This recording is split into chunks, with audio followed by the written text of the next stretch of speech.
Ja nopeasti sitten homma pääsee jälleen jatkumaan, eli Street B:n ensimmäinen pudotuskierros tämän päivän osalta on menossa 1 pari jäljellä. Ja siinä panee jälleen Pauli Kuki, Jari Hakalahti tarjoaa nyt sitten parastaan. Bemari ja Volvo on miehillä kalustana eilen Kukille 9.134. Hakalahti haki vielä vähän sitä hyvää suoritusta, hänelle ei kunnon aikaa eilen saatu, mutta toivotaan, että nyt tulee sitten hyvä haaste tuon Kukin suuntaan. Kuki viime kaudella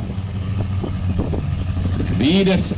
noissa Cupin pisteissä sitten kauden päätteeksi. Ja mitä se on nyt luvassa Bemarilta ja mikä on sitten tämä tyylikkään 7-3 Volvon vastaus?